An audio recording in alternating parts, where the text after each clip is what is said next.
Back here at Agoura, hanging out with track and field and cheerleading star Tara Davis.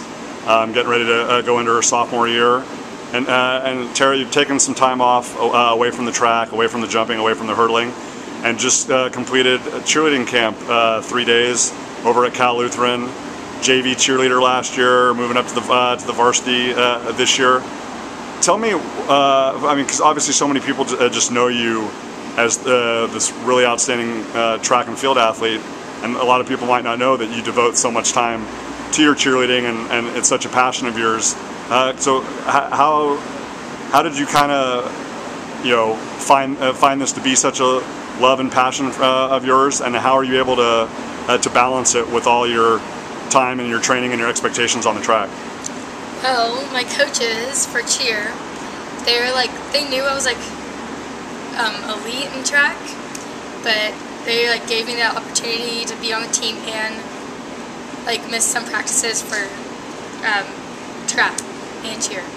So, I mean, they like me doing track. They always put me in the emails. So. What is it about? Because I mean, obviously, when you're out there on the runway jumping, or when you're lined up in the blocks getting ready to hurdle, it's a very individual thing. Obviously, cheerleading, you're part of a group, and especially when you're doing choreography stuff, whether it's jumping, whether it's lifting, whether it throws, obviously, especially your cheers, they have to be in sync. Everybody's got to be together. So I mean, you're on the track and field team, but it seems like the cheer thing is much more of a group-related activity, and track can often be a very individual activity for you. So what are the things that draw you to cheerleading? What are the things that you find so interesting, or that have made you become so passionate about it? Just the hard working of everyone.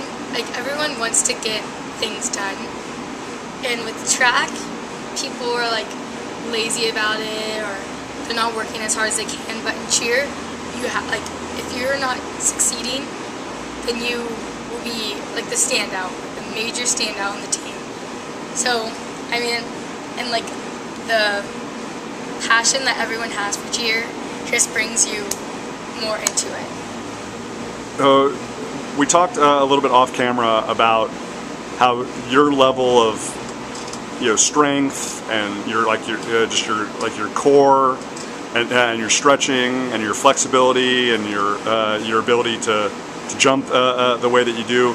It seems like one kind of lends itself to another. Obviously, if you're going to be explosive in your jumping, then you're probably going to be explosive in the same type of things that you're asked to do cheerleading wise. What is I guess the first thing, what is are there any significant differences or anything that is noticeable in terms of the stretching aspect, or how you prepare when you're getting ready to go out and cheer, and that that you're gonna have to be thrown up in the air and do toe touches and stuff like that? In terms of how you prepare for that, is it different than how you stretch and get warmed up for when you're gonna go out and jump?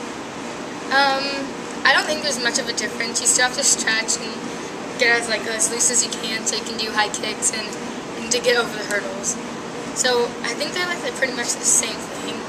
And have you found that one has been able to benefit another, and just in the fact that you feel comfortable being able to do high kicks and being able to do toe touches and stuff like that, because obviously you're able to to get your body in a position to to leap and bound, whether on the runway for long jump and triple jump. Have you found that the two kind of complement each other? They do. For long jump, trying to get as much height as you can, connects to toe touches, because you want to get as much height as you can, and flexibility.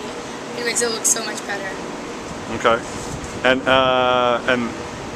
how, I mean, is it the toughest during the spring in terms of being able to balance both, or is it really a challenge for you year-round? It's toughest in the spring, because I'm missing either cheer practice or I'm missing track practice. Because usually sometimes I have track practices on Friday, then I have football games on Friday. Right. So, and last year I was on JV, so our practices was at 4 or 3 o'clock in the afternoon, and then track didn't end until 2 or 3 in the afternoon. So they were pretty rough. You're a young woman that seems to enjoy the physical demands. Obviously in track, you were regularly taking on 3 individual events plus running the relay.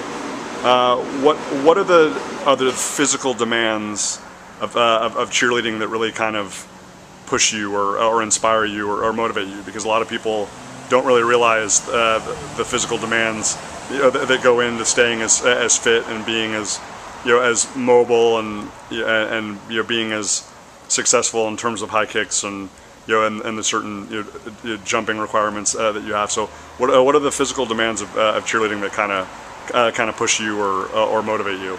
Definitely the tumbling and jumps. The jumps are pretty hard, and then the tumbling is just takes all your energy out because you have to do them over and over and over again, which is So it's like a high intensity cheerleading practice for you, like yes. like on par with like some of the tougher track workouts that you have. Does it exceed it? It's pretty close. Yeah.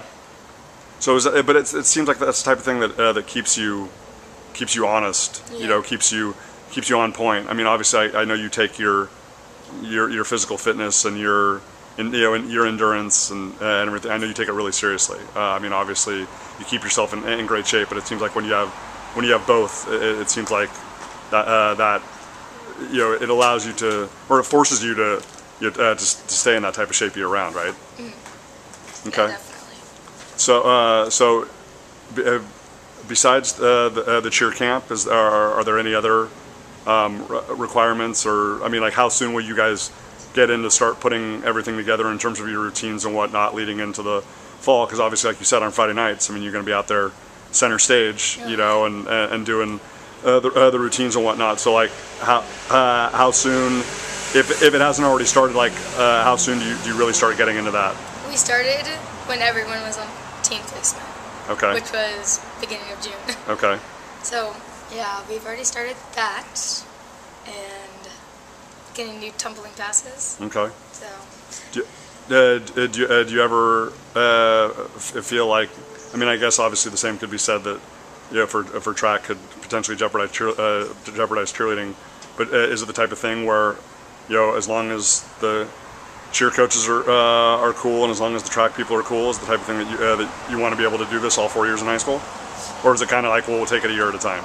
I don't know if I'll do it next year. Okay. Because I know I have to focus more on track next year. Okay. Focus more on track and school. Right.